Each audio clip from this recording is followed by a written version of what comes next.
नमस्कार। आज Lucent plus workbook कार्यक्रम का 27वां डे है, पेज नंबर 27। आज हम खिलजी वंश के बारे में पढ़ेंगे और इसी पेज पर तुगलक की भी शुरुआत हो जाएगी। एक नज़र इसकी वर्कबुक पर डाल लेते हैं। पेज नंबर 27 के अगेंस्ट में हम लोगों ने 50 क्वेश्चंस बनाए हैं। इसे आप हमारे टेलीग्राम पेज से डाउनलोड कर सकते हैं। जो लोग रेगुलर इस प्रोग्राम को देख रहे हैं उन्हें अब तक इसका महत्व तो समझ में आ गया होगा। जो लोग नए आए हैं हमारे चैनल पर, तो वो टेलीग्राम पेज पर जाएं और देखें किस तरीके से हम लोगों ने इसके ल्यूसेंट को वन वर्ड नोट्स में कन्वर्ट किया है, लेकिन वर्कबुक फॉर्म में, कि आधा काम हमने कर दिया है, इंपॉर्टेंट क्वेश्चंस लिख दिए हैं, आंसर्स आप खुद देख करके उसको लिखें और ये रिवीजन में आपके बहुत मदद करेगा। तो पेज नंबर 27, पिछले पेज पर जैसा आपने देखा था कि बलबन के बारे में हम लोग पढ़ रहे थे। यहाँ पर बहुत थोड़ी सी जानकारी बलबन के बारे में है। नसरुद्दीन महमूद, जिसको हटा करके बलबन गद्दी पर बैठा था, हटा करके बैठने का मतलब ये है कि उसकी मृत्यु हो गई थी अचानक 36 इयर्स की एज में। उसके बाद बलबन बैठा था, ये सब आप पहले पढ़ चुके हैं। तो उलुग खां की जो उपाधि है बलबन को, वो सुल्तान नसरुद्दीन महमूद ने ही प्रदान करी थी। इसके अलावा बलबन आखेट अभियान के बहाने अपनी सेना को लंबी दूर तक कवायद कराकर दुरुस्त रखता था। इसका क्या मतलब हुआ? पहले तो आप ये समझिए कि बलबन ने एक सुधार किया। बलबन ने अपने वजीर के हाथों से सैन्य विभाग ले लिया। दरअसल बलबन जब गद्दी पर बैठा तो वजीर बहुत शक्तिशाली होता था। वजीर के पास रेवेन्यू, राजस्व और सैन्य नियंत्रण दोनों था। तो बलबन ने एक नया मंत्रालय बनाया, एक नया विभाग बनाया, दीवाने अर्ज, और इस प्रकार से सैन्य मंत्रालय अलग कर दिया गया। तो बलबन शिकार करने के बहाने, आखेट का मतलब है शिकार करना, तो बलबन शिकार करने के बहाने अपनी सैनिक टुकड़ियों को दूर दूर तक ले जाता था ताकि उनकी प्रैक्टिस बनी रहे। बलबन के दरबार में फारसी के प्रसिद्ध कवि अमीर खुसरो और अमीर हसन रहते थे। अंतिम शासक था शमसुद्दीन क्यूमर्स। बलबन के जो उत्तराधिकारी थे वो उसकी मृत्यु के बाद 2 वर्ष भी शासन नहीं कर पाए। पहले कैकुबाद, उसके बाद क्यूमर्स। क्यूमर्स तो 2 वर्ष का बालक ही था। और जिस व्यक्ति को इसका गार्जियन नियुक्त किया गया, जलालुद्दीन खिलजी, उसी ने क्यूमर्स की हत्या कर दी। तो खिलजी वंश 1290 से 1320 गुलाम वंश के शासन को समाप्त करके 1290 में जलालुद्दीन फिरोज खिलजी ने खिलजी वंश की स्थापना करी। दिल्ली सल्तनत पर जितने भी राजवंशों ने शासन किया है, आप उनको एक क्रम से याद कर लें कि कौन संस्थापक था और कब वो गद्दी पर बैठा। जलालुद्दीन खिलजी ने जो तत्परता गद्दी हथियाने में दिखाई थी, क्यूमर्स की हत्या करने में दिखाई थी, वो उतनी सख्ती से शासन नहीं कर पाया और अपने ही भतीजे अल गुरसस्प, जो कि बाद में अलाउद्दीन खिलजी के नाम से गद्दी पर बैठा, के षड्यंत्र का शिकार हो गया और उसकी हत्या कर दी गई। तो जलालुद्दीन फिरोज खिलजी, किलोखरी को उसने अपनी राजधानी बनाया था, ये मैंने आपको बता दिया। अलाउद्दीन खिलजी ने उसकी हत्या कर दी। अल गुरसस्प उसका नाम था। अलाउद्दीन खिलजी को दिल्ली सल्तनत के इतिहास में 3 बातों के लिए याद किया जाता है। पहला, उसने बाजार नियंत्रण प्रणाली चलाई, जो कि अपने समय की एक अनोखी घटना मानी जाती है, बाजार में वस्तुओं के मूल्य नियंत्रित कर देना। दूसरा, उसने स्थायी सेना रखी। स्थायी और बड़ी सेना रखी। दिल्ली सल्तनत में अलाउद्दीन खिलजी से पहले बलबन ने थोड़ा बहुत प्रयास किया था सैनिक संगठन बनाने का, लेकिन मोटे तौर पर अलाउद्दीन खिलजी से पहले दिल्ली सल्तनत के सुल्तान अपने इक्तादारों के ऊपर निर्भर थे। उनके पास सेना स्थायी तौर पर नहीं होती थी या फिर युद्ध अभियानों के लिए टेम्परेरली भर्ती कर लिए जाते थे। तो अलाउद्दीन खिलजी ने स्थायी सेना रखी। इसके अलावा उसने भू राजस्व व्यवस्था में भी सुधार किया। ये तीसरा पॉइंट है। पहला था उसने बाजार नियंत्रण प्रणाली आरंभ करी। दूसरा उसने स्थायी सेना रखी, स्थायी और विशाल सेना। और तीसरा उसने भू राजस्व व्यवस्था में सुधार किया। न सिर्फ भू राजस्व को तय करने की प्रक्रिया में बदलाव किया, उसने मसाहत प्रणाली चलाई, भूमि की माप कराई, बल्कि कलेक्ट करने और जो दर थी कि कितना कर लिया जाए उसमें भी बदलाव किया। तो थोड़ा थोड़ा यहां पर सब कुछ बताया गया है। अलाउद्दीन खिलजी ने सेना को नगद वेतन देने और स्थायी सेना की नींव रखी। दिल्ली सल्तनत के शासकों में अलाउद्दीन खिलजी के पास सबसे विशाल स्थायी सेना थी। घोड़ों को दागने और सैनिकों का हुलिया लिखने की प्रथा भी अलाउद्दीन खिलजी ने आरंभ करी। घोड़ों को दागना क्यों जरूरी था और हुलिया लेखन क्या है? तो अलाउद्दीन खिलजी या पूरे दिल्ली सल्तनत में जो सेना थी उसकी बैकबोन हुआ करती थी घुड़सवार सेना। भारत में तुर्क अगर बहुत सफल रहे तो मुख्य कारण था उनकी घुड़सवार सेना। और घुड़सवार सेना में भ्रष्टाचार था। घुड़सवार सेना में अगर घोड़े नहीं हैं तो फिर वो किसी काम की नहीं है। तो जब सैनिकों को भर्ती होना होता था तो किसी का भी घोड़ा मांग करके ले आते थे और उसको दिखा देते थे भर्ती के समय। जब युद्ध के समय काउंटिंग शुरू होती थी तो सैनिक ज्यादा होते थे, घोड़े कम होते थे।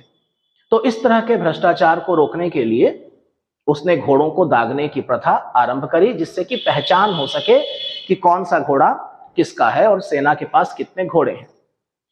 जिस प्रकार से घोड़ों की अदला बदली हो जाती थी उसी प्रकार से सैनिकों की भी अदला बदली हो जाती थी। वो अलग ही किस्म का भ्रष्टाचार था कि एक व्यक्ति सेना में भर्ती हो गया, स्थायी सेना है, उसका एनुअल सैलरी आ रही है, और जब कभी लड़ने के लिए जरूरत पड़े तो जाए ही ना, या अपनी जगह किसी और को भेज दे।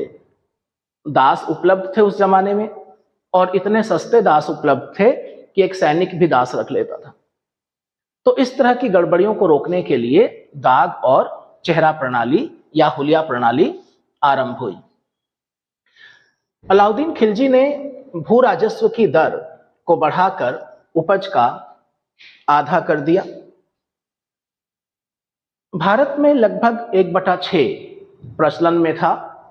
तो जिन जिन शासकों ने 50% वसूला, और चूंकि अन्य कर भी होते थे तो बोझ ज्यादा पड़ता था, ये 50% से ज्यादा ही हो जाता था। अलाउद्दीन खिलजी ने खुम्स यानी कि लूट का धन में भी परिवर्तन किया। दरअसल खुम्स एक व्यवस्था थी शरीयत में, जो स्वीकृत कर थे। हम कर व्यवस्था के बारे में आगे पढ़ेंगे। तो उसमें खराज, उर्स, जजिया, जकात के अलावा खुम्स भी था। तो स्थायी सेना के अभाव में खुम्स एक व्यवस्था थी कि किसी एक क्षेत्र पर आक्रमण किया जाएगा, उसके बाद जो वहां से धन और संपत्ति मिलेगी उसका अधिकतम हिस्सा सैनिकों में बांट दिया जाएगा, क्योंकि उनके पास उनको निश्चित सैलरी नहीं मिलती थी। तो लगभग 80% सैनिकों में बांट दिया जाता था और 20% सुल्तान अपने पास रख लेते थे। 2 सुल्तानों ने इस नियम को बदला। अलाउद्दीन खिलजी ने 20% उसने बोनस कर दिया खुम्स को कि 20% सैनिकों में बांट दो, 80% अपने पास रख लो। और दूसरा था मोहम्मद बिन तुगलक, उसने भी यही पद्धति अपनाई। तो अलाउद्दीन खिलजी ने भू राजस्व की दर को 50% कर दिया और खुम्स की दर को रिवर्स कर दिया। अपने लिए ज्यादा रखा, क्योंकि उसका कहना था कि वो सैनिकों को स्थायी तौर पर रख रहा है, युद्ध हो या ना हो वो उनको सैलरी देता है, इसलिए खुम्स पर उनका अधिकार नहीं है। इसने मूल्य नियंत्रण प्रणाली को मजबूती से लागू किया, बाजार में वस्तुओं के दाम तय कर दिए, और इसके लिए उसने कुछ अधिकारियों की नियुक्ति करी, जैसे कि दीवाने रियासत। ये व्यापारियों पर नियंत्रण रखता था और बाजार नियंत्रण की पूरी व्यवस्था इसी के जिम्मे थी। दूसरा, सहनाए मंडी। सहनाए मंडी के ऊपर ज्यादा दारोमदार था। ये एक तरह से मार्केट इंस्पेक्टर कह लीजिए, बाजार का दरोगा था। प्रत्येक बाजार में बाजार का अधीक्षक या बाजार का दरोगा। सहनाए मंडी कई बार पूछा गया है। बरीद जो थे वैसे तो गुप्तचर होते थे, और बरीद का बहुत बेहतर इस्तेमाल अलाउद्दीन खिलजी ने बाजार नियंत्रण प्रणाली के लिए किया, कि कोई व्यापारी ऐसा तो नहीं है जो उसके निर्देशों का पालन नहीं कर रहा है। और मुन्हियान, मुन्हियान भी बरीद के अंडर में काम करने वाले सूचना प्रदाता थे, गुप्तचर ही थे।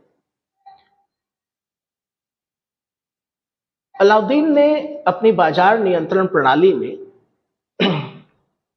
3 अलग अलग तरह के मार्केट बनाए थे, जिनमें से सराय अदल का यहां पर जिक्र है, जहां पर वस्त्र, शक्कर, जड़ी बूटी, मेवा, तेल और अन्य निर्मित वस्तुएं बिकने के लिए आती थी। सहनाए मंडी अभी हमने पढ़ा यहां पर कि सहनाए मंडी जो था वो बाजार का दरोगा होता था। इसके अलावा अलाउद्दीन खिलजी ने दक्षिण भारत की विजय करी। अलाउद्दीन खिलजी दिल्ली सल्तनत में पहला शासक था जिसने दक्षिण भारत को अपने प्रभाव में लिया। दक्षिण भारत में उस समय जो राज्य थे, चाहे वो देवगिरी का यादवों का हो या होयसलों का हो या फिर पांडे राज्य हो, ककातीय हो, उसने इन सबको पराजित किया। लेकिन पराजित करने के बाद उसने वहां पर प्रत्यक्ष नियंत्रण स्थापित नहीं किया। उसने उनके राज्यों को दिल्ली सल्तनत में मिलाया नहीं, लेकिन उनको अपने सबऑर्डिनेट कर लिया। ये एक बेहतर पॉलिसी थी, क्योंकि हमने देखा जब मोहम्मद बिन तुगलक ने इस पॉलिसी को पलटा और उसने दिल्ली सल्तनत में दक्षिण भारत के राज्यों को मिला लिया, तो वहीं से डिसइंटीग्रेशन भी शुरू हो गया। वो केंद्रीय नियंत्रण प्रभावी नहीं हुआ। तो अलाउद्दीन खिलजी ने कुछ कुछ उस पॉलिसी को फॉलो किया जो समुद्रगुप्त की दक्षिण नीति थी लगभग। मलिक काफूर का खास योगदान है, सिर्फ दक्षिण भारत की विजय के लिए ही नहीं, अलाउद्दीन खिलजी के राजनीतिक अभियानों को मलिक काफूर ने बहुत सफलतापूर्वक अंजाम दिया। मलिक काफूर उसका सबसे बेहतर मिलिट्री कमांडर था, और इसको जब अलाउद्दीन खिलजी ने गुजरात विजय करी थी तो वहां से इसको उसने खरीदा था। दास था उसका, 1000 दिनारी भी कहते थे, क्योंकि 1000 दिनार उस जमाने में इसके लिए दिए गए थे। यहाँ पर कुछ बिल्डिंग्स के नाम हैं: जमायत खाना मस्जिद, अलाई दरवाजा, सिरी का किला, 1000 खंबा महल। ये सब अलाउद्दीन खिलजी ने निर्मित कराए। अलाई दरवाजा को इस्लामी वास्तुकला का रत्न कहा जाता है।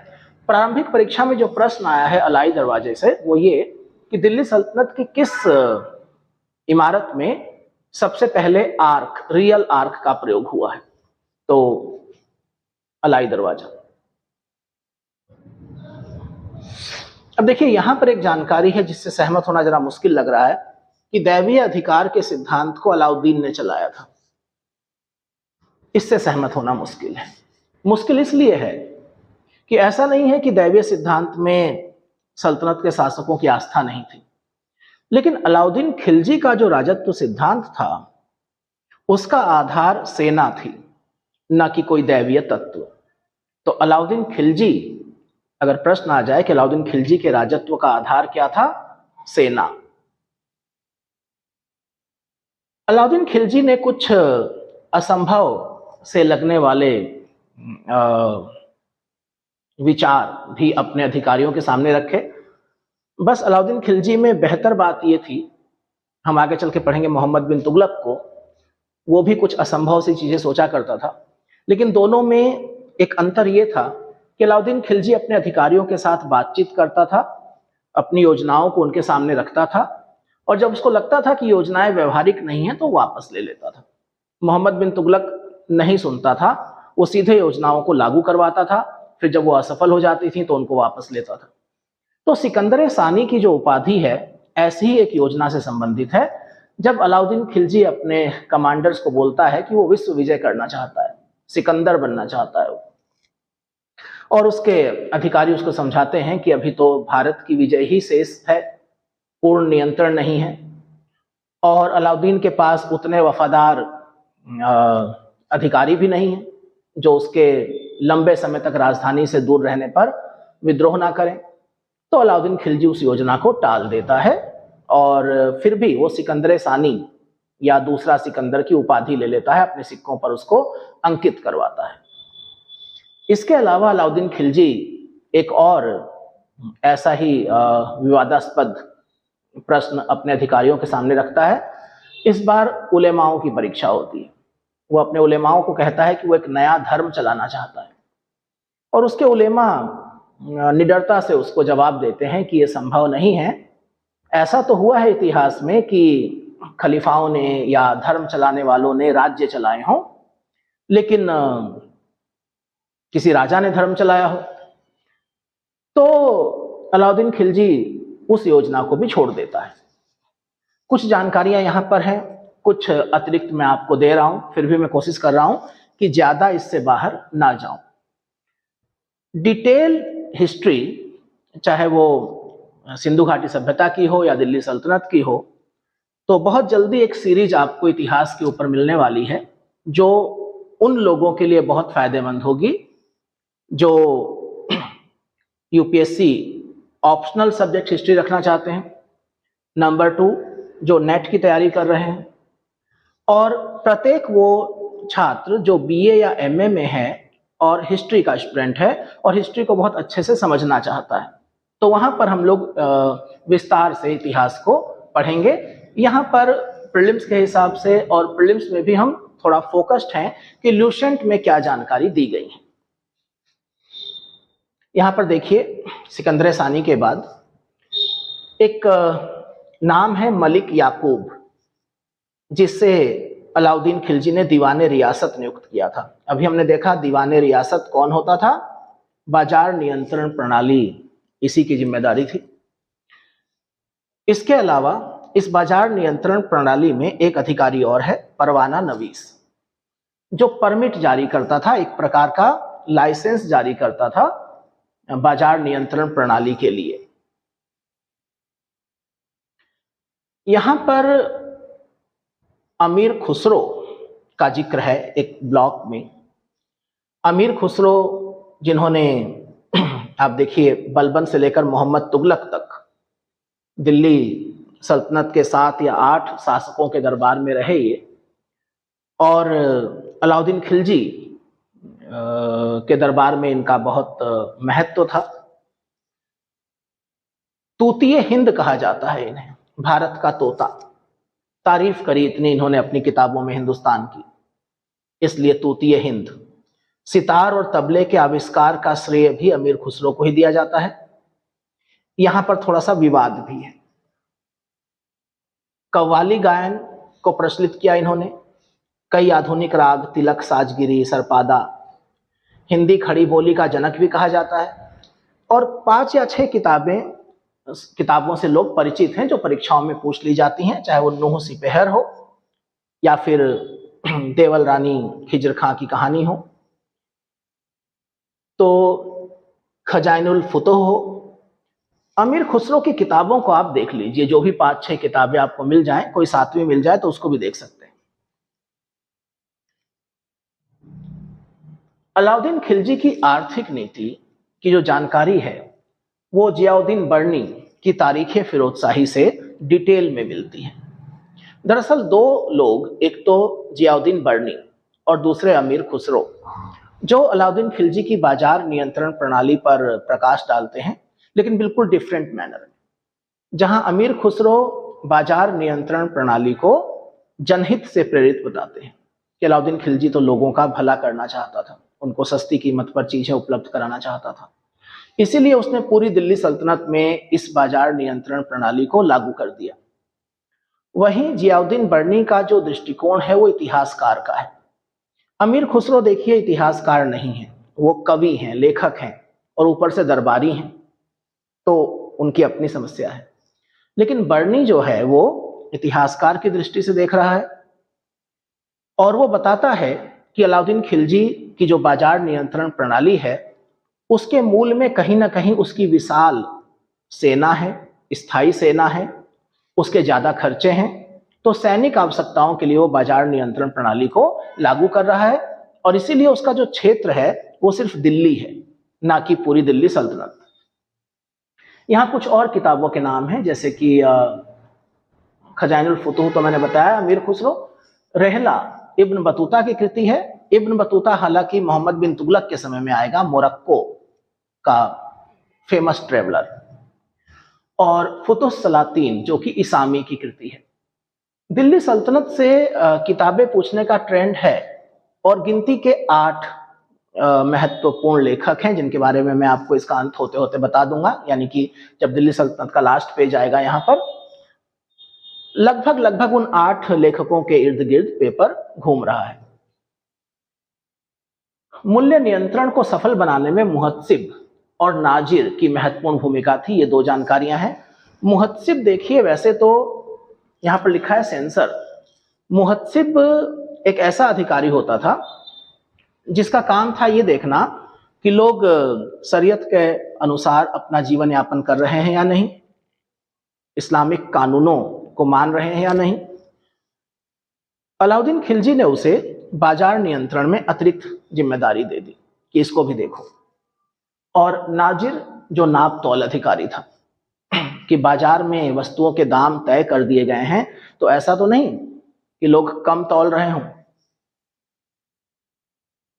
राजस्व सुधारों में अलाउद्दीन ने सबसे पहले मिल्क, इनाम और वक्फ की जो भूमि थी, यहां पर लिखा गया है कि वो भूमि वापस ले ली और उसको खालसा भूमि में बदल दिया। यहां पर भी थोड़ा सा मैं संशोधन करना चाहूंगा। मिल्क, इनाम और वक्फ की जो भूमि थी वो बहुत ज्यादा नहीं थी। अलाउद्दीन खिलजी को उस भूमि से ज्यादा नुकसान नहीं था। असली समस्या थी बहुत छोटे छोटे इक्ता भूमि से, और खास तौर पर उस भूमि से जो लोगों को दिल्ली सल्तनत में किसी सेवा के बदले में मिली हुई थी, किसी नौकरी के बदले में मिली हुई थी, खास तौर पर सैनिक सेवा के बदले में। और इल्तुतमिश के समय में बहुत बड़ी तादाद में सैनिकों को छोटे छोटे गांव इक्ता के तौर पर दे दिए गए थे। वो एक प्रकार से उनकी निजी जागीर बन गई थी। उन लोगों ने सैनिकों की सेवा करनी भी छोड़ दी थी। सैनिकों की सेवा मतलब सैनिक सेवा छोड़ दी थी। अब वो पुश्तैनी जमींदार कहते थे अपने आप को।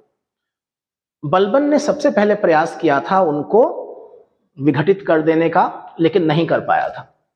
तो अलाउद्दीन खिलजी ने दिल्ली और उसके आसपास के इलाकों में जितने भी इस तरह के परिवार थे, और वो बहुत ज्यादा बड़ी तादाद में थे और प्रशासन में उनका अच्छा खासा रुतबा था, तो अलाउद्दीन खिलजी ने वो जागीरें वापस ले ली। इसके अलावा अलाउद्दीन खिलजी ने प्रयास किया कि इक्ताओं के आकार को सीमित किया जाए, ज्यादा से ज्यादा प्रत्यक्ष नियंत्रण रखा जाए। तो प्रत्यक्ष नियंत्रण वाली जो भूमि होती थी वो खालसा भूमि होती थी। अलाउद्दीन खिलजी ने कुछ अतिरिक्त कर भी लगाए, जैसे कि चरी कर यानी कि चारागाहों पर कर लगाया, दुधारू पशुओं पर, और गढ़ी कर या घरी कर घरों पर लगाया गया। अलाउद्दीन खिलजी के शासनकाल में मंगोलों का सर्वाधिक आतंक रहा, यानी मंगोलों के सबसे ज्यादा आक्रमण अलाउद्दीन खिलजी के शासनकाल में ही हुए। अलाउद्दीन खिलजी की जो गणना है वो सल्तनत के ताकतवर शासकों में होती है, लेकिन जब मंगोल आक्रमण करते थे तो अलाउद्दीन खिलजी भी कहता था कि नहीं लड़ते भाई। तो इसका मतलब ये नहीं कि वो हर बार सरेंडर कर देता था, लेकिन जैसे हमें पता है कि वो चित्तौड़ अभियान से वापस लौट रहा था और उसको सूचना मिली कि मंगोलों ने दिल्ली को घेर रखा है, तो वो आया नहीं। उसने कहा ठीक है, पहले मंगोलों को लूटपाट करके वापस चले जाने दो। मंगोलों की ये पहचान बन गई थी कि आएंगे, लूटपाट करेंगे और वापस चले जाएंगे। इसलिए 1526 में जब बाबर वापस नहीं गया तो लोग थोड़ा चकित हुए कि वापस क्यों नहीं जा रहा है, मंगोल है ये तो। यहां पर कुछ जानकारियां हैं कि अलाउद्दीन खिलजी के शासनकाल में कब किस मंगोल ने आक्रमण किया। तो कादर खां का नाम है, सल्दी का नाम है, कुतलुक ख्वाजा का नाम है, तारगी का नाम है, अली बेग और तारताक पूछा जा सकता है। 1316 में अलाउद्दीन खिलजी की मृत्यु हो गई। अलाउद्दीन खिलजी की मृत्यु के बाद सत्ता के लिए थोड़ा सा संघर्ष हुआ। मलिक काफूर कुछ समय के लिए सत्ता में आ गया, लेकिन जल्दी ही अलाउद्दीन खिलजी का उत्तराधिकारी मुबारक खिलजी गद्दी पर बैठा। और मुबारक खिलजी के बारे में कोई खास जानकारी नहीं है, सिवाय इसके कि उसने खुद को ही खलीफा घोषित कर दिया। यही एक प्रश्न एक दो बार पूछा गया है कि सल्तनत कालीन किस शासक ने अपने आप को खलीफा घोषित कर दिया था। उसका कोई खास महत्व तो नहीं था अपने आप को खलीफा घोषित कर दिए जाने का, फिर भी प्रीलिम्स के लिए एक प्रश्न है। जहां तक ये जानकारी है कि वो दरबार में नग्न आ जाता था, ठीक है, एक पॉइंट के तौर पर याद रखिए। मुबारक खिलजी का एक दास था और हिंदू था, बाद में वो मुसलमान बन गया, खुसरो खां। उसने सल्तनत के जमाने का सबसे बड़ा तख्ता पलट कर दिया, वो सुल्तान बन गया। तो शुरुआत में तो लोगों ने सपोर्ट किया, लेकिन जल्दी ही धार्मिक आधार पर ध्रुवीकरण हो गया और खुसरो खां के खिलाफ लोगों ने गाजी मलिक या तुगलक, जो कि सीमा पर पंजाब वाले क्षेत्र में मंगोलों से लड़ता लड़ता मशहूर हो गया था, उसको कांटेक्ट किया। और गाजी मलिक या तुगलक ने खुसरो खां को हटा करके तुगलक वंश की नींव डाली। खिलजियों के विपरीत या दिल्ली सल्तनत के जो बाकी शासक थे उनके विपरीत तुगलक नाम है जिसे बाद के शासकों ने अपने नाम के आगे लगा लिया। तो गयासुद्दीन तुगलक के नाम से वो 1320 में गद्दी पर बैठा और अलाउद्दीन खिलजी की बाजार नियंत्रण व्यवस्था, 50% भूमि कर वसूलना, और जो उसने स्थानीय खूत, मुकद्दम और चौधरी होते थे, जो मध्यस्थ वर्ग था और उसमें बड़ी तादाद में हिंदू थे, उसने उनके टैक्स कलेक्शन के अधिकार वापस ले लिए थे। तो उनके साथ गयासुद्दीन तुगलक ने नरमी बरती और कोशिश करी कि नॉर्मलसी आ जाए। सिंचाई के लिए कुओं और नहरों का निर्माण करवाया। दिल्ली सल्तनत में इससे पहले हमें जानकारी नहीं मिलती है कि किसी ने नहरें बनवाई। दिल्ली के पास उसने तुगलकाबाद का एक नगर बनाया जिसमें 56 कोट के नाम से एक फोर्ट, एक किला भी बनवाया, रोमन शैली में बना हुआ था। गयासुद्दीन तुगलक 5 वर्ष शासन कर पाया और बंगाल अभियान से वापस लौटते समय उसकी एक दुर्घटना में मृत्यु हो गई। कुछ इतिहासकार इसको दैवीय बोलते हैं कि भगवान की ऐसी इच्छा थी, दुर्घटना हो गई, क्या कर सकते हैं। कुछ इतिहासकारों का मानना है कि राजकुमार जूना खां या जौना खां, दोनों ही ठीक हैं, को बहुत जल्दी थी, उसने षड्यंत्र किया और गयासुद्दीन तुगलक एक दुर्घटना का शिकार हो गए। तो